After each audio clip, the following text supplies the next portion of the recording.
खिपरो मां अव्हांखे ख़बर ॾींदा हलूं त खिपरो जे डिग्री कॉलेज में नेशनल अकेडमी नापा फार्मेसिंग आर्ट्स पारां नाले वारे कहाणीकार अमर जलील जी कहाणी मिटी जा माण्हू पुलसरात तारीख़ जो कफन ते थिएटर शो उमेर भुट्टो फारूक भुट्टो तारिक भाई पारां थिएटर शो पेश कयो वियो। इन मौके ते अॻवान मीडिया सां ॻाल्हाईंदे चयो आहे त बहुत ही अच्छा लगा, जितना एक्सपेक्ट किया था उससे 10 गुना ज़्यादा। थिएटर एक ऐसी चीज़ है जिसको आप जब तक सुकून से नहीं देख सकेंगे आपको थिएटर मज़ा नहीं देगा।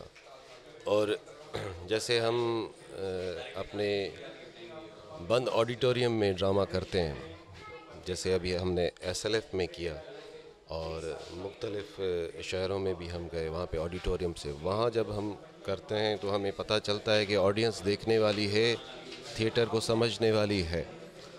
ये एक गांव है और एक छोटा सा गांव सिंध का, तो यहाँ पर जो हमने ऑडियंस देखी वो आउटस्टैंडिंग, बहुत हमें पसंद आई। और वो सुन रहे थे, हमारा जो भी हम परफॉर्म कर रहे थे वो सुन रहे थे और हमें उनके सुनने से ही फील आ रही थी और हमसे परफॉर्म हो रहा था।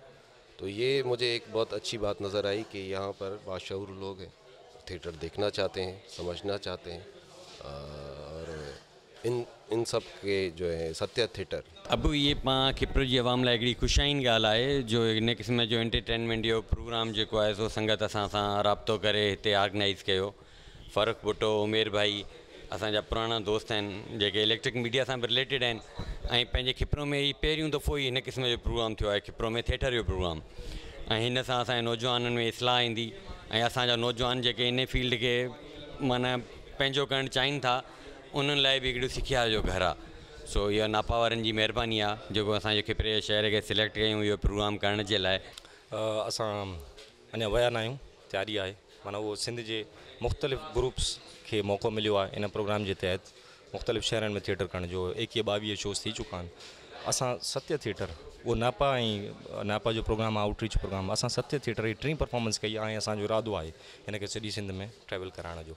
त उहो कीअं पियो हले, उहो ॾाढो सुठो पियो हले, रिस्पॉन्स ॾाढो सुठो थो अचे। अमर साहब जी जेका राइटिंग आहे उहा ज़िंदा आहे, उहा मुआशरे जी एॾी सची अक्कासी आहे जे माण्हू उनखे जॾहिं ॿुधनि था त उन सां रिलेट बि कनि था ऐं इंट्रस्ट बि वठनि था ऐं रिस्पॉन्स ॾाढो ॾाढो भरपूर ऐं ज़बरदस्त आहे। ऐं जेको असां जंहिं टेक्निक में थिएटर तयारु कयो आहे इन ते अञा ताणी तनक़ीद न थी आहे, क्रिटिक न थी आहे, हिन जी सिर्फ़ु तारीफ़ पई थिए। छाकाणि त सिंधी थिएटर में असांजे कुझु एक्सपेरिमेंट कयो आहे, जदीद ही दुनिया में ही थींदो रहियो आहे हिन टेक्निक ते कमु, पर असां जेको पहिरियां दफ़ा कयो आहे त इहो ई माण्हुनि लाइ एॾो माना नओं या चओ त अणिॾिठल आहे त उनजी एप्रिसिएशन पई अचे। बाक़ी तव्हां इहो था पुछणु चाहियो त जेको अमर साहब जी राइटिंग ऐं उन्हनि जी शख़्सियत ऐं उन्हनि जे व्यूज़ ते जेका रेज़िस्टेंस आहे उनखे मां कीअं थो ॾिसां, दिलि छो थी उन ते त दिलि ॾुखंदी ज़ाहिर आहे।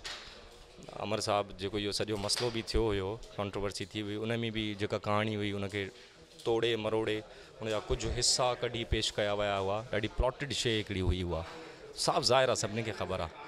ठीकु आहे, उहा सॼी कहाणी तव्हां ॿुधो अथव त ॾाढी सूफ़ी कहाणी आहे, सॉफ्ट कहाणी आहे। असां सिंध जा माण्हू सूफ़ी आहियूं, अमर साहब पाण सूफ़ी आहे, तव्हां पढ़ो सचल साहब। मैं जब स्टूडेंट लाइफ में था तब थिएटर देखा करता था। उस ज़माने में सानिया सईद थिएटर किया करती थी। आज मैंने जैसे ही सुना 5 मिनट थे, मैंने सुना कि थिएटर खिपरों में हो रहा है, तो मैं सारे काम छोड़कर उसी वक्त ही मैं यहाँ पे भागता भागता चला आया। अमर जलील की कहानियों पर यह थिएटर यकीन माने ज़िंदगी की असल हकीकतों को दिखा रहा था। और जो इनकी परफॉर्मेंस थी national academy of drama north Nazimabad की, तो वो माइंड ब्लोइंग थी। मेरा ख्याल है कि आपकी दिमाग की रगें खुल जाती हैं जब ये ऐसी चीज़ें देखते हैं। और इतनी परफॉर्मेंस के साथ कहानियों में तो जान है, सबको पता है अमर जलील की कहानियों में एक अपना स्टाइल है, एक जान है, एक हकीकत है। मगर जिस तरह से इनको परफॉर्म किया गया, दिखाया गया, वो मेरा ख्याल है अनफॉरगेटेबल है, हमेशा याद रहेगी ये मुझे। बिल्कुलु खिपरे खां अॻु में मां जेकॾहिं कराची जो हवालो अव्हांखे ॾियां त इहा ई परफॉर्मेंस असां कराची लिटरेचर फेस्टिवल थींदो आहे हर साल, उन में असां कईसीं त उन में हाउसफुल हुयो ऐं माण्हुनि तमामु घणी मोट ॾिनी, पर हिते हाउस अधु जे हिसाब सां बि जेकी मोट मिली उहा हुन जे मुक़ाबले में माना वधीक आहे मां सम्झां थो। हुते हॉल फुल हुयो ऐं उन्हनि भरपूर मज़ो वरितो। हितां जे माण्हुनि असांखे काफ़ी सपोर्ट कई, मां ॾिठमि त ओतिरा माण्हू ऐं असां जेके चाहींदा आहियूं ओतिरा न आया, पर हुननि माण्हुनि ताड़ियूं वॼाए इहो ॿुधायो त उहो माण्हू न आहिनि, पर इहो जज़्बो असां में आहे जो असां उन्हनि माण्हुनि जी मोट वांगुरु ॾेई सघूं ऐं असांजी परफॉर्मेंस वधीक तव्हां ऑडियंस खां पुछंदा त कीअं लॻी। बाक़ी जेके अमर जलील साहब जा चाहींदड़ आहिनि उन्हनि जे बारे में मां छा चवां, मां बि चाहींदड़ आहियां। जॾहिं मां उन्हनि खे पढ़ियो कहाणियूं पढ़ियूं त मूंखे सुठियूं लॻियूं ऐं असांजी टीम इहो डिसाइड कयो त असां इन्हनि जा थिएटर कंदासीं ऐं अॻु में बि असां सिंधी काफ़ी माशाल्लाह सत्या थिएटर पारां मुनक़िद करायल किप्रो में थिएटर शायदि किप्रो जी तारीख़ जो पहिरियों थिएटर आहे। इन खां पहिरीं इन क़िस्म जी एक्टिविटी किप्रो वासियुनि कोन ॾिठी आहे, या ख़ुशनसीबी आहे असां किप्रो वासियुनि जी जो ही दोस्त जेके नापा जा स्टूडेंट आहिनि, ज़िया मोहिद्दीन साहब जा स्टूडेंट आहिनि, जिन अमर जलील साहब जेके सिंध जा हिकु तमामु वॾा अदीब आहिनि, तमामु वॾा दानिश्वर आहिनि। उन जूं किताबूं, काफ़ी सारियूं किताबूं, काफ़ी सारियूं कहाणियूं, अफ़साना किताबी सूरत में त पढ़िया विया, पर हिन दोस्तनि जहिड़े अंदाज़ सां इन कहाणियुनि खे हिकु विजुअल रिप्रेज़ेंटेशन ॾिनी ऐं उनखे हिते पेश कयो, तमामु आउट क्लास हुयो।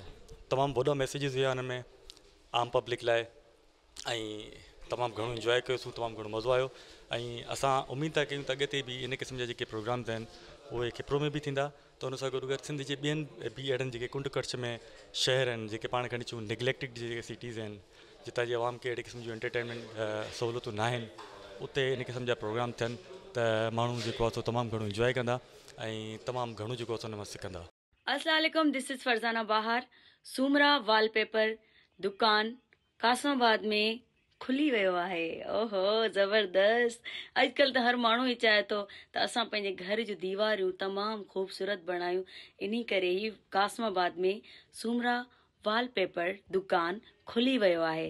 त तव्हांखे अगरि राब्तो करिणो आहे त रांझन अली सां राब्तो करे तव्हां पंहिंजे घर खे ख़ूबसूरत बणाए सघो था। मज़ीद ख़बरनि ऐं तफ़सीलात लाइ विज़िट कयो असांजी वेबसाइट www.awamiNewsHD.com ऐं ॾिसंदा रहो अवामी न्यूज़ HD।